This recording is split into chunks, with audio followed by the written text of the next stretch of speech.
Next on Good Morning El Paso, the results are in for the El Paso School District. We're finding out which schools are in jeopardy of closing and how much it could cost. Also, it's day 2 of historic talks between U.S. and Cuban delegations, and that's continuing today.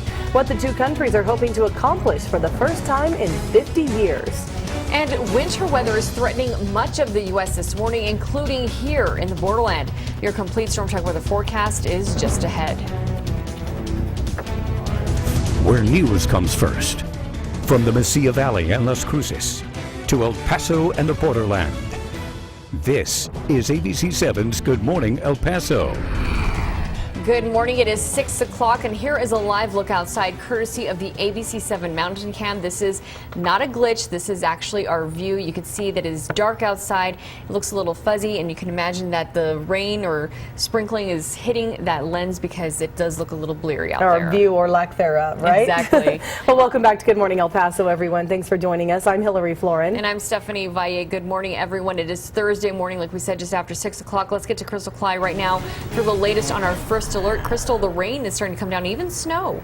Yes, you know what, we are looking at snow really starting to hit on radar. In fact, let's pop up the radar and then I'm going to walk myself over to the wall here so I can point out what we are looking at. On the wide scale view, what you see is that white purple color, snow, green, rain. The cold air mass is heading north to south, and that is why we're seeing the shift from freezing precipitation down to the rainfall. We're getting a lot of reports now in from our viewers. Thank you so much for that. You can send your photos to weather@KVIA.com. Let us know where you're seeing the snow. Zooming in, here's where we're seeing it on radar. Snow all over Las Cruces now. We've got plenty of reports to confirm that. Even some slight accumulation. Some reports we're looking at about 1 to 2 inches of accumulation possible by the end of this hitting. Looks like it will be hitting through our morning and afternoon. Rain still falling in El Paso County, although northeast El Paso looks like you guys are starting to see that shift over to freezing precipitation. That means some sleeting conditions, also the snowfall. Icy roadways are possible as a result, so please do drive slowly this morning. We're going to continue tracking all this activity. We'll actually drop it down to street level in a few areas, and we've got some viewer photos we want to show off. That'll be in just a few minutes. Back to you guys. All right, thanks so much, Crystal. So much to get to. And with the cold weather on the way, we are keeping track, as we mentioned, of the local school districts. A lot of calls coming into our newsroom. Yes, and so far, Ysleta Independent School District has said it is on a normal schedule. We'll keep an ear out, and we'll let you know if anything changes, if anyone else gets in contact with us. And just a reminder, if you are traveling out of El Paso, make sure to check our travel section at KVIA.com. We have info on flights and road conditions. At last check, there were not any cancellations at El Paso International. Let's take a live look at traffic right now. This is I-10 and Missouri. Look at that. Moisture out there, water on the roadways. That is rain, folks. I-10 and Piedras also wet. And in Las Cruces, we already know, as Crystal said, it's turning into snow, so be careful out there. The El Paso School District is considering spending nearly $1 billion to close up some schools and rebuild others from scratch. After months of studying the district, the firm hired by EPISD came up with concrete recommendations to close these elementary schools: Bond, Vilas, Bell, Alta Vista, Zavala, MacArthur, Travis, Schuster, Collins, Fannin, and Newman.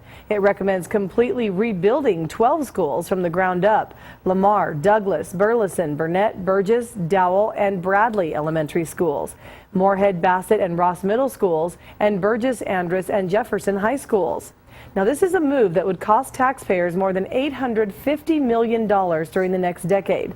The Jacobs firm also recommends the district hold 3 bond elections: a $261 million bond election in 2015, $253 million in 2018, and $216 million in 2021.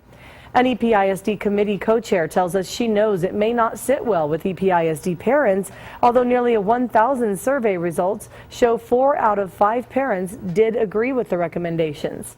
It doesn't seem to matter how much I try to impress that this was an authentic, organic effort. The distrust is just there.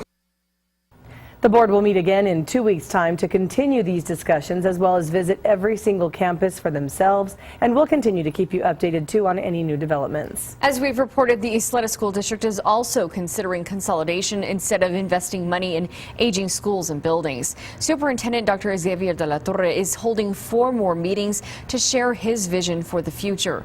There will be one tonight at Riverside High School at 6 p.m., Thursday, January 29th at Hanks, also at 6, and then 2 more meetings in February, one on February 2nd at Parkland High and on the 4th at Eastwood. Those meetings are also at 6 p.m. You'll find all this information in case you missed it online at KVIA.com. A Northeast El Paso store continues cleanup this morning after a 3-vehicle crash caused a car to crash into the building.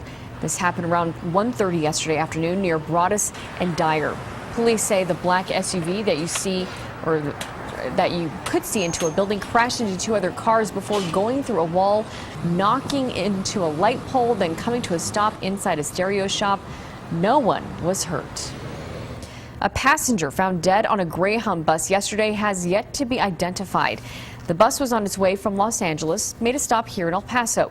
The spokeswoman with Greyhound says a maintenance crew boarded the bus and found the bathroom door locked. When they opened it, that's when they found the body.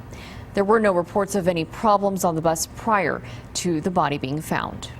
A suspected drug dealer is dead following a shootout with Border Patrol agents. It happened yesterday morning near Roma, Texas. Authorities say agents apprehended 4 drug smugglers and were searching for another when shots were exchanged between that 5th suspect and an agent.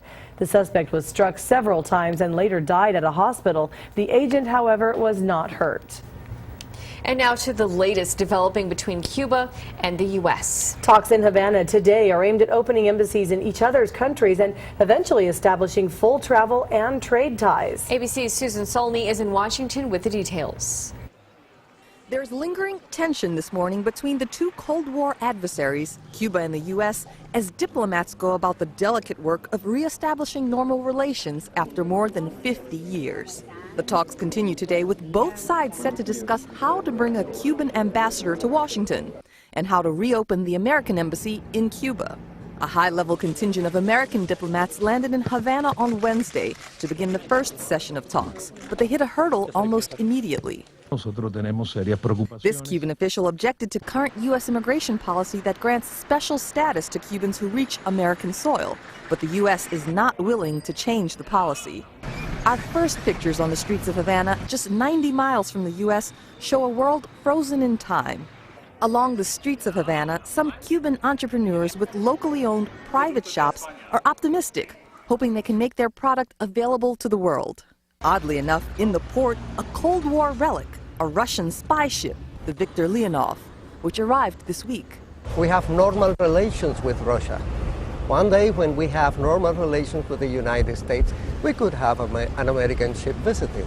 The restoration of diplomatic ties that were cut off in 1961 when Fidel Castro seized power is an historic move, one that President Obama highlighted during his State of the Union address. Just as the Havana talks began, the U.S. Coast Guard deployed extra cutters off the coast of Florida to halt Cubans even more eager now to reach the U.S. Susan Solney, ABC News, Washington. It's 6:08. The investigation continues today into what's being called Deflategate for the New England Patriots. NFL officials are weighing in, saying they did indeed check the underinflated footballs. Also, millions of Americans this morning bracing for what's being called the worst snowstorm of the season. And back here in the borderland, we could also be in store for some winter weather. In fact, we're seeing it already. Crystal Clyde has more on the first alert. Crystal. That's right. We're starting to really see some impressive amount of snow around the Las Cruces area. We'll talk about it and check on radar coming up after your break. Thanks, Crystal. This is ABC 7, where news comes first.